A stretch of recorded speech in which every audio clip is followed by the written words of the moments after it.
Om Namo Bhagavate Vasudevaya. Om Namo Bhagavate Vasudevaya. Om Namo Bhagavate Vasudevaya.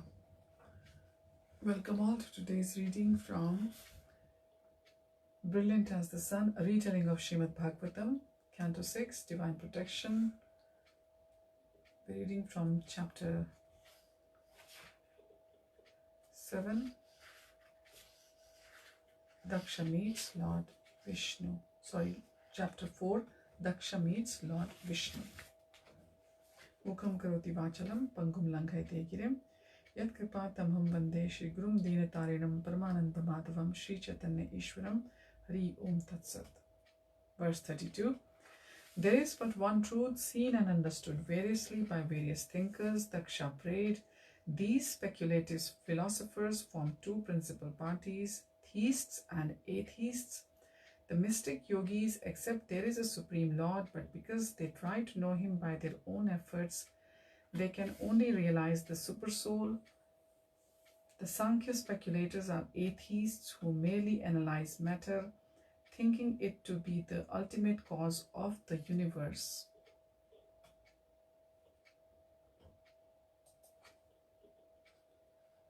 Ultimately, however, by searching for the cause of all causes, everyone effectively accepts that the absolute truth exists. I know Krishna is the absolute truth and I offer him my respectful obeisance.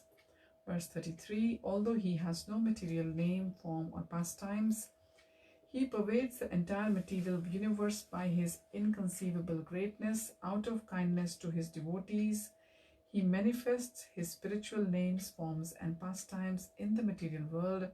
I offer him my obeisance and pray he will be merciful to me. The inner voice again challenged. The Vedas say that we can imagine any form to be that of the Absolute. There are rituals of worship for Vishnu, Shiva, Ganesha, Surya and Durga. You can even worship yourself as the Supreme. Daksha ended his prayer by answering his doubt. Verse 34. Just as air carries various aromas depending on what it contacts, similarly the Vedas reveal the Absolute differently depending on the desire of the different worshippers. I pray to the original Supreme Lord, for only he can fulfill my desires. Verses 35 to 39. Suddenly Daksha saw a brilliant effulgence. He fully opened his half-closed eyes and saw Vishnu before him. The Lord stood on the shoulders of his carrier Garuda, and he appeared with 8 long, mighty, but most attractive arms. He held a disc, conch shell, sword, shield, arrow, bow, rope and club, all dazzling. His garments were yellow and his bodily hue deep bluish. His eyes and face were very cheerful, and from his neck to his feet hung a long garland of flowers. On his chest were the Kaustubh jewel and the mark of Srivatsa. He wore a magnificent helmet and brilliant earrings resembling sharks. Everything about him was uncommonly beautiful. The Lord wore a golden belt, bracelets, rings and tinkling ankle bells.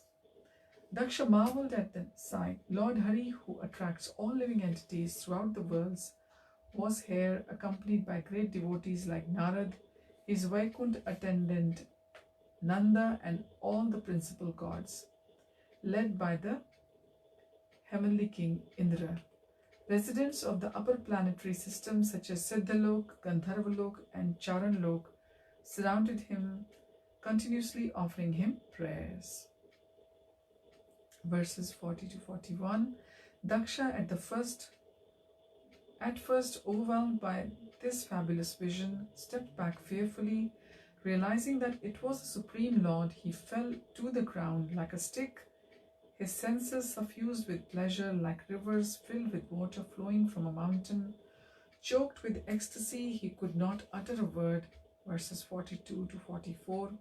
Vishnu smiled at the prostrate Daksha, realizing his desire to increase the population. In a voice deep and soothing, he said, "Most fortunate Daksha, because of your faith and your exalted devotion, you have achieved the perfection of prema, pure love for me. I am most pleased by your austerities and penance performed for the welfare of all beings." Vishnu radiated joy. Daksha realized Daksha's desire to produce the bodies of living beings agreed with his own desire to benefit the fallen souls. This world is an opportunity for foolish materialistic persons to become rectified and go back to their eternal position as Vishnu's loving servants. For that they require material bodies.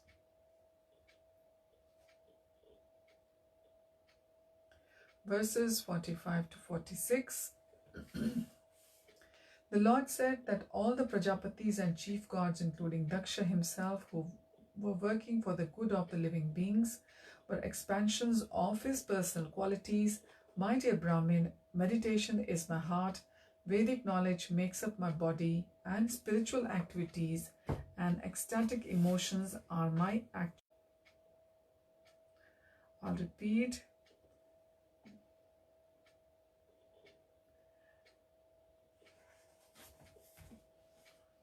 Lord said, "My dear Brahmin, meditation is my heart, Vedic knowledge makes up my body, and spiritual activities and ecstatic emotions are my actual form. Vedic rituals and sacrifices properly conducted are my bodily limbs. The unseen good fortune that follows spiritual activities is my mind, and the gods who execute my order are my life and soul." Verses 47 and 48, describing how the cosmos came from him and existed within him, the Lord explained how in the beginning Brahma had also sought his guidance. Verses 49 to 52, on my advice, your father Brahma underwent long penance and was thus empowered to create. He created you along with 8 other Prajapatis. Now you should continue that work by accepting as your wife Prajapati Panchajana's daughter Asikni. With her you may beget thousands of children to increase the population. Although devoted to Vishnu, Daksha still longed for sexual pleasure. The Lord fulfilled his desire by making him a chief procreator.